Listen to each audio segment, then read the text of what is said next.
When I was asked to do this a couple of months ago, the ICO was all, we had a plan.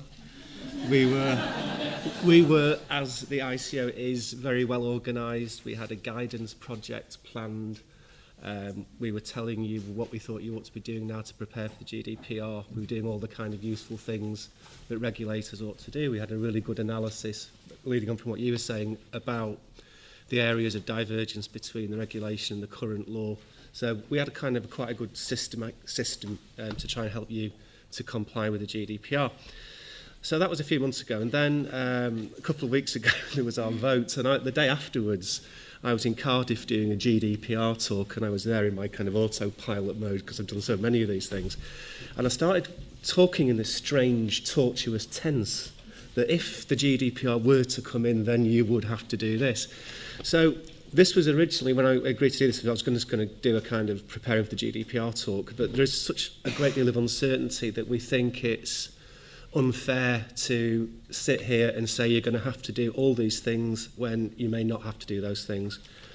The other bit of uncertainty for us is that, and it's personally a great level of uncertainty for me personally, because I've spent the last 4 years working on the GDPR, and it feels like 40 years actually, but it's a bit of a strange atmosphere at the ICO right now. But anyway, one thing that's interesting as well is, of course, we've got a new commissioner planned to start on July the 18th from British Columbia, formerly the Commissioner for British Columbia.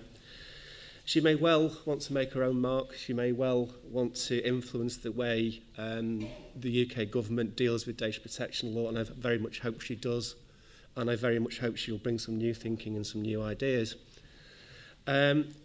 This reminds me there's a bit of a deja vu here for me, because those of us who've been around at the ICO for quite a while remember the work that the RAND Corporation did for us on future international kind of looking data protection law. That was about 2010, something like that, just before Richard Thomas left. That was his kind of parting shot to try and boost a movement to kind of reform and modernise data protection law.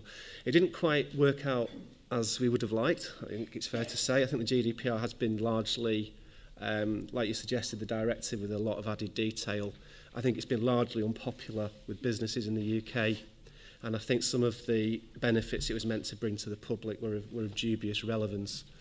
So anyway, so that's where we are. The UK's future uncertain, a new commissioner coming, and some head-scratching happening at the ICO.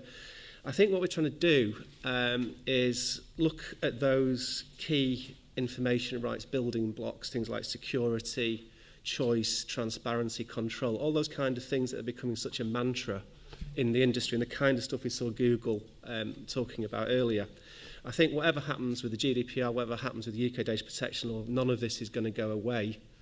And I think that as information rights professionals, we're still in a really good space, and it's obvious that consumers are requiring much more transparency, much more control, and we're finding better ways of doing that. So that's where we are. So I'm not going to do my slides on the GDPR, I'm afraid. It's quite interesting that some of the work we did a 12-stage kind of awareness raising, things you ought to be doing now stuff, has actually been translated by some of the other member states into national guidance for them. So maybe the work we did will eventually be more use outside the UK, which is a bit of a weird outcome we didn't entirely expect.